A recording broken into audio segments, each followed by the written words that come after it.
Here's the question, my friends. Intermodal tariffs. What's happening? How is this impacting? Or maybe a better word would be, how is it shifting what happens in the North American market today on the Logistics Life?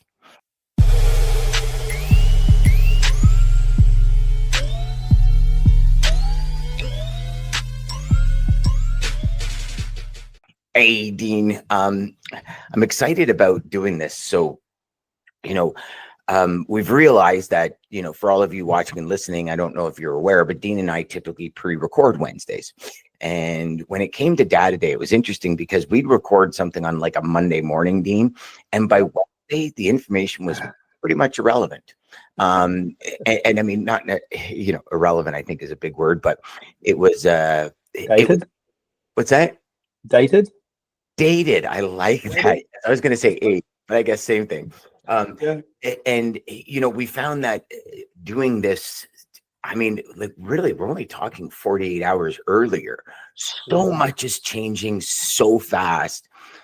We almost got to do it real time. So we are coming to you Wednesday morning. We're recording this as opposed to being on a Monday. So hopefully this information is relevant. And Dean, we have got some very interesting stats on just the first part of,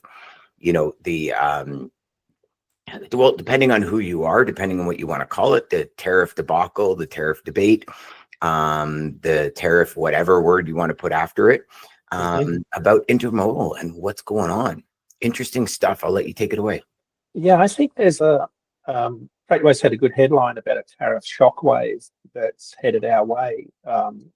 We did a LinkedIn post this week talking about the big fall off in imports that's headed our way across the Trans-Pacific trade lane, and it's got to do with the trade war with China. So, Lars Jensen's a really good authority on this. He had a post out yesterday. CNBC did a survey of companies responding to the tariffs. 120 companies responded. 89% have cancelled orders. 75% expect customer spending to decline, and majority will be moving their production. Will not be moving their production to the US, but instead looking for an alternative in low tariff countries. So Dean, can we say that again? Because I think this is completely the reverse of what was intended to happen with the tariffs. Now, obviously, very early, it's yet to be said. I've read a few reports about if an iPhone was produced in America, what it would cost. And my sphincter tightened up and I almost threw up when I saw that number, because I mean, already, and maybe it's a little bit different in Canada, in the US and in Canada, but in Canada, we are actually known globally for having the highest cell phone costs ever. So I know in the US, they have like Freedom Mobile and all this, which has, from what I understand, great reception all over North America, all over the US. Dean, we're the family just, for our house, my wife and I mean, we're over $340 a month for a cell phone. Well, then crazy. Apple shifted over 3 million iPhones made in India between January and March. That's about 600 tons of iPhones they moved from India to beat the tariffs. They had about 6 air cargo freighters involved in the lift. But that's about 600 tons of iPhones that they moved. So it's just one data point that sort of underscores how companies are reacting to this. And I think the Lars Jensen survey that CNBC, he was reporting on, kind of underscores, I think, how a lot of people are responding to the tariffs with China, by cancelling orders. And the data point that I think is probably the most important for those in the logistics space came out from a company called Vizion, Vizion. Container bookings are literally falling off a cliff out of China to the US. Imports from China to the US are down 64% in the first week of April. So that was, not quite last week, but in that 2-week period. So going from the end of March to the first week of April, dropped 64%. Exports to China down 36%. So Dean, can I ask you a question on that, on what your thoughts are?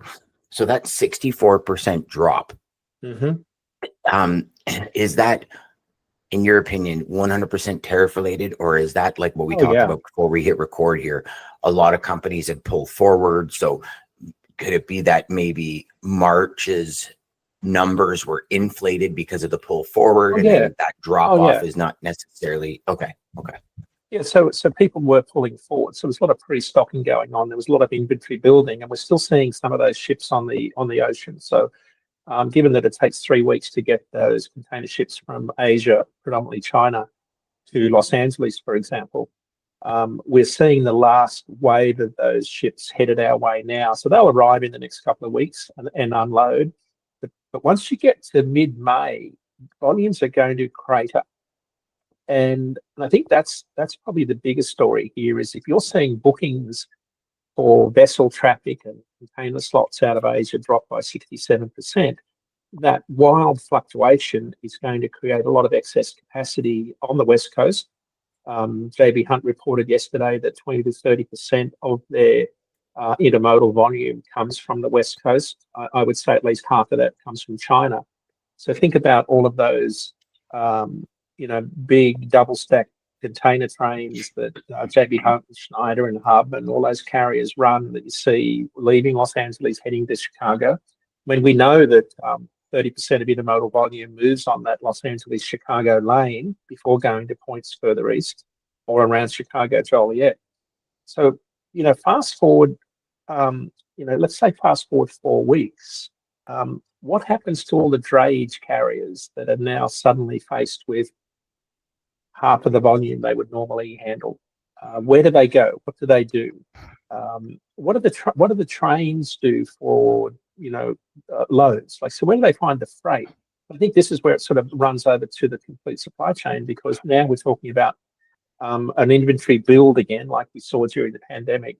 But then we see this excess capacity, Dan, and we know that intermodal is a very strong and valid competitor to long distance truckload. And we were talking about truckload rates on our show yesterday, and of course this creates additional capacity in the market. When intermodal has lower volumes, you could automatically see that they will be looking for more volume, and that means that very competitive pricing, and truckload pricing will be under pressure also. So dig a little bit deeper in our world, in DAT's world. About 11% of our loads moved nationally come out of Los Angeles. So it's a significant chunk. It's a massive freight market. It's the largest economy in the country. And when you start to have such a big swing in import volumes, then it affects Canadian volumes out of Prince Rupert.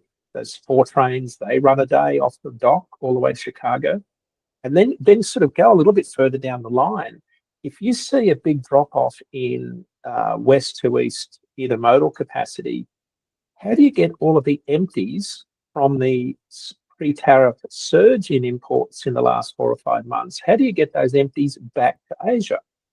So remember, during the pandemic, we had a shortage of containers back in Asia. We had a big bubble build up in the US. Exporters couldn't get containers to export.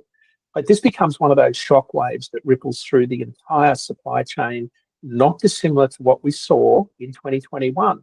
So there are lessons to be learned from this, but I think we're about to see a lot of volatility in the market, but not necessarily in a good way if you're in the asset business. I think if you're in the non-asset business, you're going to be finding opportunities for the shippers in particular who are trying to find new places to source their goods from. Now, it could be other countries, non-China, non-tariff related countries, but that only lasts as long as you get to a point where the new administration finds that seam that people have found for an exempt, maybe a low tariff or a tariff exempt country to pull their imports from. And then, of course, tariffs will be applied to that country also. That's the risk countries face. But we may see import volumes come into other ports that you might not normally think about. So again, same thing during the pandemic, where you saw ports like Mobile and Houston pick up an increasing share of volume. You may see ports like Charleston and other ports up and down the East Coast pick up and more Savannah volume. and Newark and all of these other ports. And I guess the question then becomes, because I know during the pandemic, when there was a shift to the East Coast ports couldn't really handle it because they weren't used to that volume. Right. So not only did we have, I think, 1.3 million TEU off the coast of California. But then also we started to have TEU volumes sitting off the coast, off the East Coast ports as well, because they're just not typically meant to handle that built to handle that kind of traffic. Yeah. So, and it's different at a commodity level, this fall off in import volumes. So remember that the tariff exempt electronics and other items that they announced on the weekend only accounts for about 5% of import volume, because iPhones aren't a bulky item. Yeah. Whereas, 14% of your container volume nationally each month is furniture. A lot of that comes from Asia. That's a big, bulky commodity. And where are we at with furniture? Furniture is 15.3% of last month's entry, down 9% month over month, up 12.6% year over year. So it's still higher than it was last year, but it is dropping. And if I click on furniture here on my dashboard, what you'll start to see is when you look at all the line graphs, Dan, no matter what commodity or what port, the data shows that March is typically the low point. This is post Chinese New Year, and volumes fall off in February. March is always low, and then it's in every line chart going back to 2018. You start to see import volumes tick up in April. And right now it's going the other way in April. I think what you're about to see is a line that heads south all the way through June, July, and Global Port Tracker that Hackett and Associates put out predicts that by the time we get to Independence Day, import volumes are going to be down in the range of 20 to 25% compared to this time last year.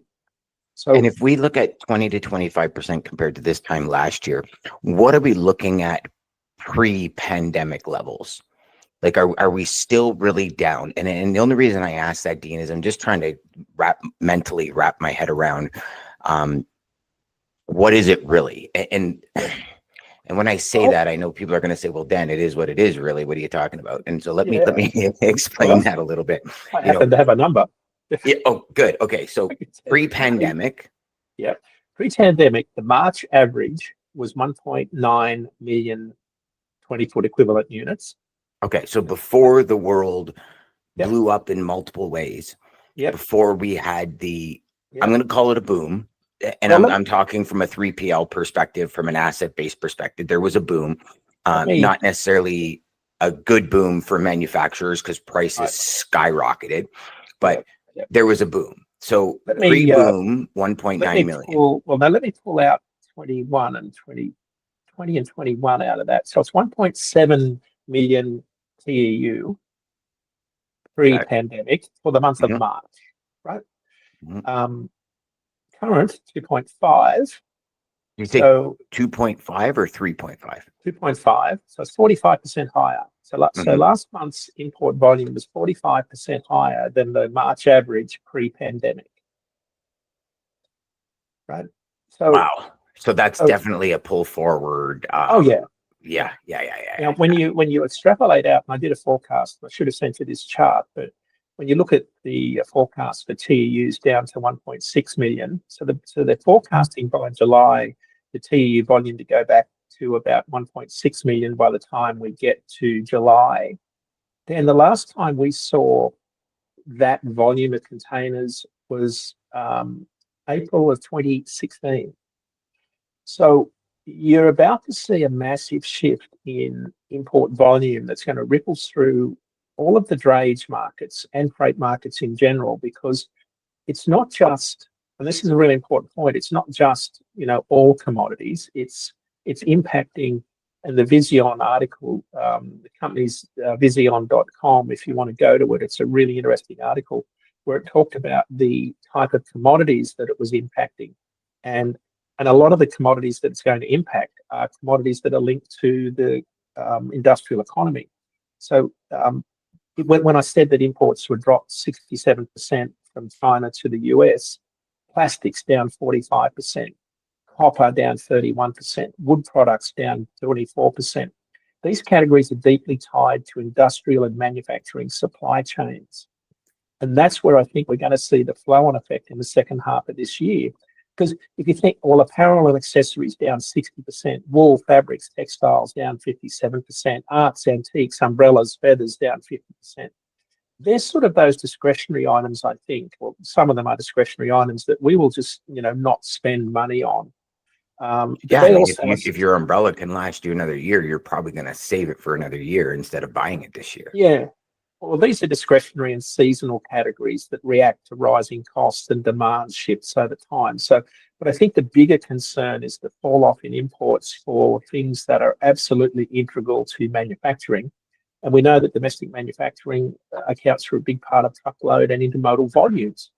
So this becomes a pretty big story when you get into the summer and in the second half of this year, because you've got a pull forward that's happened. We've been able to demonstrate that.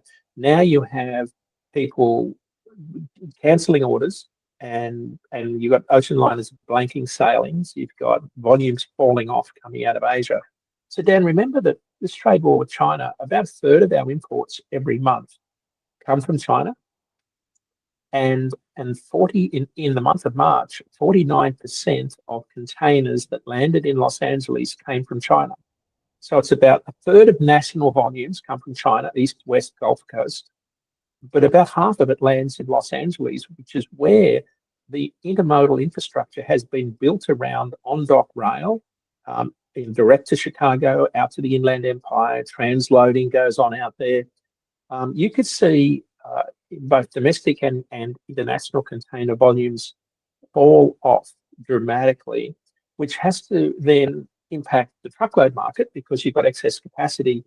Where do people get their imports from? Do we just stop buying? But I think you can't just say, well, we're just not going to buy copper and rare earth minerals and furniture. I mean, we have been connected to the world's largest factory for 25 years. This has been a long game China's been playing.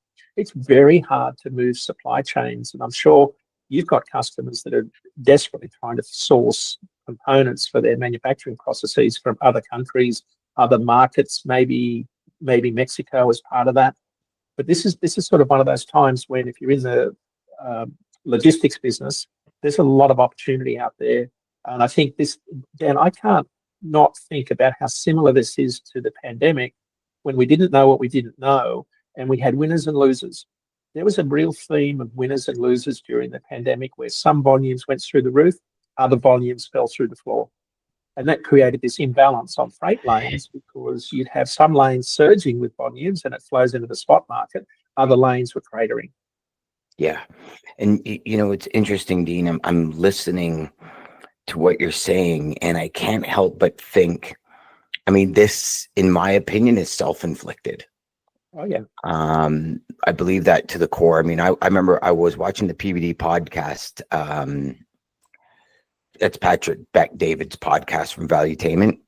And he had, I'll have to find it and send it to you. He did a review of something Nancy Pelosi was presenting to the government in 1995, I'm going to say 96, in that area. So we're talking, quite a while ago. And the trade imbalance with China was astronomical. Like, it was, at that point, I think it was like 39% of all imports into the US were from Asia. And she said, like, we're playing a dangerous game here where, I mean, call a spade. Companies wanted to be more profitable. Public companies need to provide return to the investors. So obviously, if labor is cheaper, I mean, has Nike ever made shoes in the US ever? Right? Like these types of things, where we did it to ourselves. I look at, the fact that it's all now, what I see anyway, is a lot in the media. And again, it's selective. I understand that. This is China's long, what we did. Right. We went to them and said, okay, we'll employ your factory to build all these things for us because it made us more profitable in North America. And that's not just a US thing. It's a US Canadian thing, and we were the nucleus of all of this for profitability, 100%. I look at some of the things that you said, just to kind of clear it up for some reps out there listening. the fact that we haven't seen things projected to be this low since 2016, that's scary. In the sense that it's not as if, I look at it where I say, like in Canada, we have Boxing Day. Do you have Boxing Day in the US? We do. We do in Australia, so I know exactly what you mean. So Boxing Day, what I've always found is, for those that don't know, Boxing Day is the day after Christmas where a lot of things, quote unquote, go on sale. Kind of like Prime Days, kind of like Black Friday, kind of like Cyber Monday, like, it's just another day. But if you actually go and look at items, a lot of the times items are priced higher and then reduced, where it's in and around the same price. And I did it a couple of years in a row on Amazon. I bought a few things and I monitored those things, and then on like Black Friday, those things came back available. And I remember doing a podcast about it like 2 years ago, where I showed, like, I bought this speaker 6 weeks ago and now here it is. And it was like a 20% increase and then 15% off to make it look like a deal. And so that was why I asked about those volumes, because if we are comparing against a pandemic level, which is already 30% up and it drops 20%, we're actually 10% above pandemic. Now, I know a lot of people are going to say, yeah, but Dan, the pandemic was a reality of our environment, and it was. But I think in the logistics industry, it was an anomaly, right? Kind of like 2018, when you and I first met, it was the anomaly. It's no longer the anomaly. It's kind of like the norm, right? So that's why I wanted to kind of just make sure that I got that part for you. Yeah.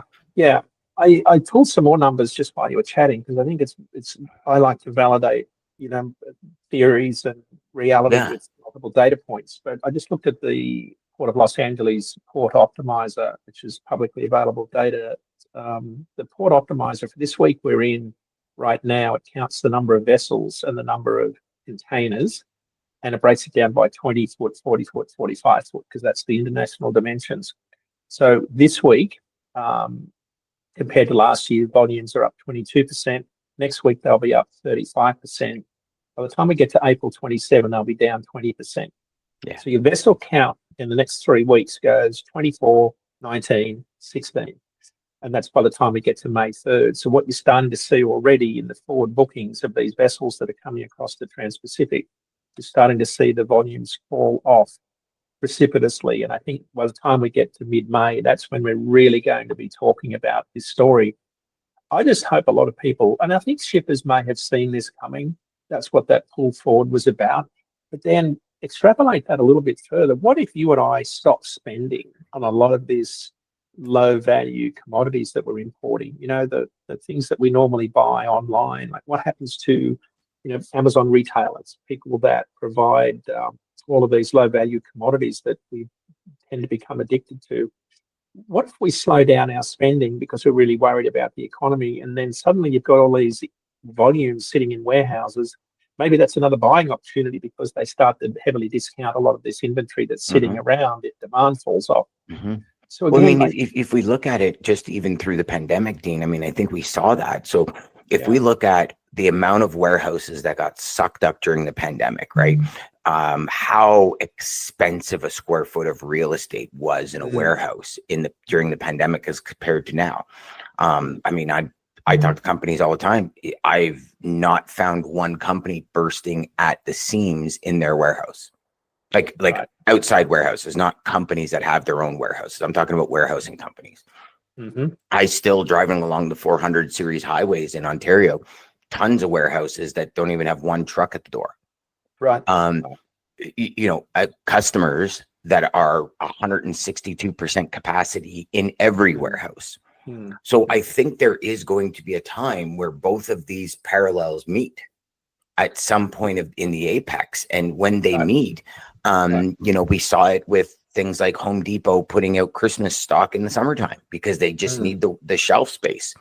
I remember beginning part of the pandemic, customers coming to me saying, okay, we are so jammed at the warehouse, we need to get rid of the non-moving stock and we'll just put it somewhere and just spend money on it. So we have the moving stock in our warehouse, so our people are efficient, and we'll kind of just write that off at the end.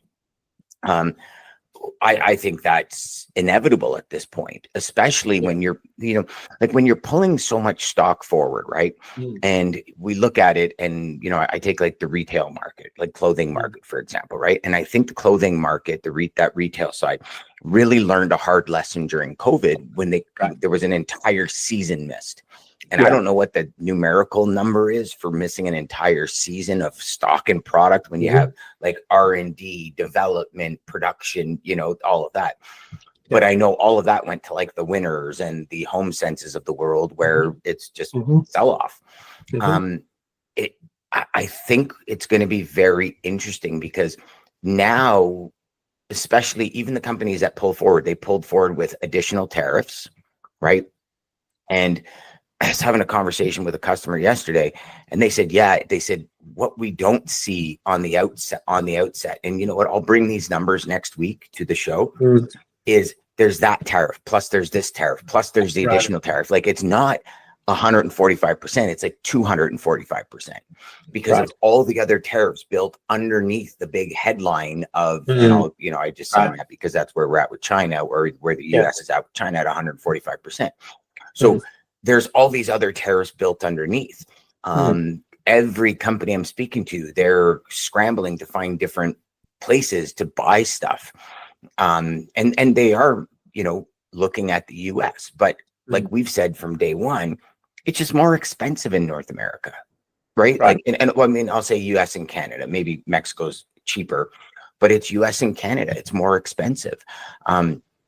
I'm really looking to see what's going to happen in the meat and poultry world. I'm looking to see what's going to happen in the produce world with a lot of the workers deported or hiding or scared to do anything. I think there's a whole shockwave of a multitude of things coming our way. But I also think if you're savvy enough, and if you don't hide under a rock and you do your investigation, I think there's a world of opportunity out here.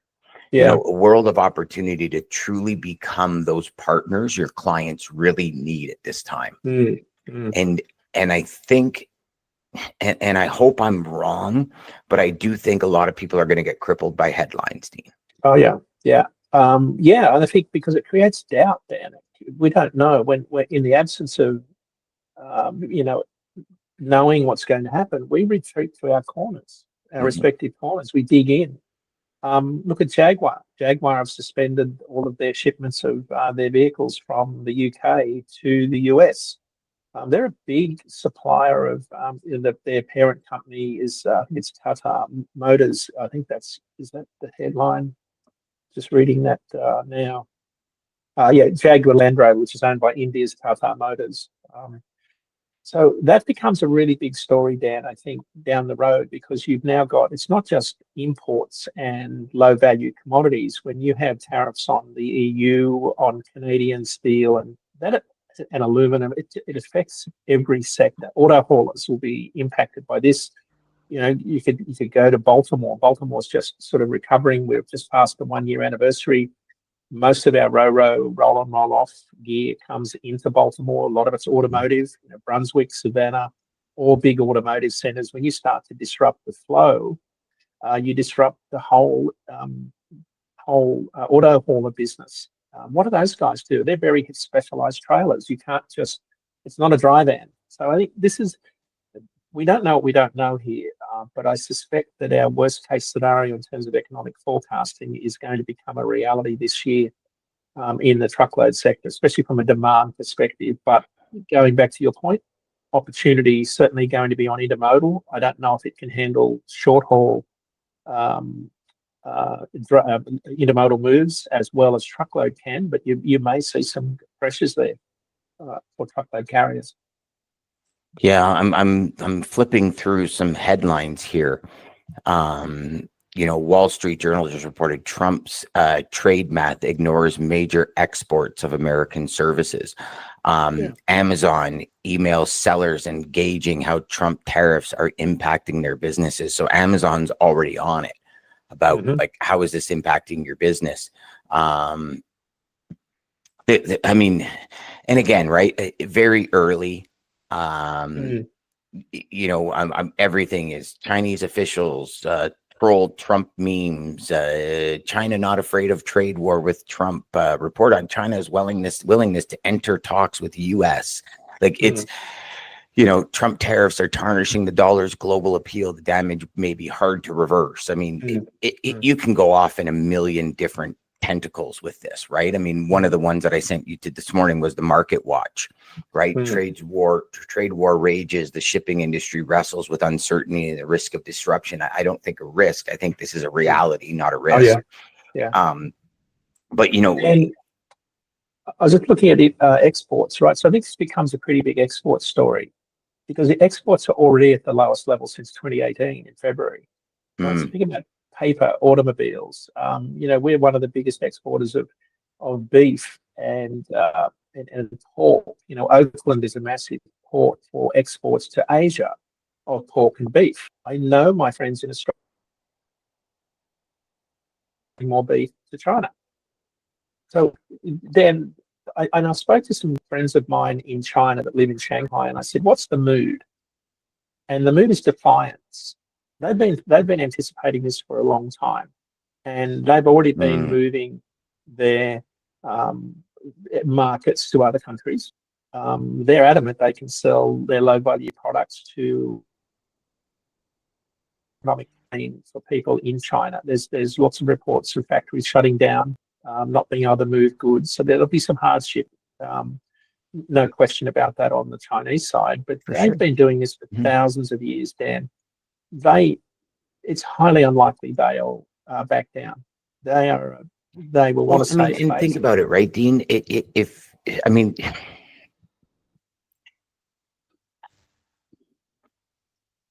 Capitalism lives, right? Call it what it is. There are other countries that will get manufacturing done, everything out of Asia because it's cheaper than them doing it on their own. It's just what it is. So they'll pick that piece up with other countries. There'll be other countries. I mean, you look at Asia and just the automobile market. There's been numerous reports. It's not new news that if we were if North America were to let Asia just import vehicles, they would crush the North American vehicle market. I don't think there's one educated person in that industry that would say something different because it's just, it is what it is. They could do that to other countries too, right? And it's a matter of, is it profitability over people? And, the reality is the economic engine is all about profitability. If good, bad, indifferent, that's what it is. Companies are here to make money. They're not here for practice. They're here for profit. And, I look at this and I look at all the headlines and you're right. I think people are going to be crippled by headlines. I'm going to suggest that everybody just stand back and figure out, how do I help my customers succeed? And what does that look like? And then we adapt to them. I mean, it's like Bruce Lee said, be like water, right? Water will always find its way back to the source, always, no matter what. And I believe we can do that. Yeah, absolutely. Yeah. But I think Dan, it goes one step further though, because not only because we don't know what's going to happen, but I think the key is you've got to be able to react fast. Yeah, you got to be able to pivot on a dime. Yeah. Oh yeah, you're gonna have to you're gonna have to react super quick once people find a solution to this, because there's the uncertainty that really crushes a lot of your forward planning, because you have to have so many contingency plans. Yeah, I agree. I just look at the departing words of wisdom from the data man himself today, Dean. Well, I think exports becomes a pretty big story for us. I just looked at refrigerated exports. They're down 13% year over year. It's mostly about 32% of our exports are fresh and frozen meat. They're down 16% year over year. Poultry's down 12% year over year. Vegetables are down 17% year over year. So if you're in the export business and you're running intermodal containers, 40-foot, 20-foot boxes to either coast, or you're running 53-foot reefer vans to a consolidation center, it's evident that already imports are tanking. and notwithstanding the fact you're going to have access to equipment shortages once we start to see these ripple effects in the fall off in volumes out of Asia start to hit the market. So I think this is going to be the second half of this year, Dan, is going to be a really interesting year. Interesting is probably the wrong word. It may turn out to be a terrible year for some, but I think the second half of this year is going to be very telling.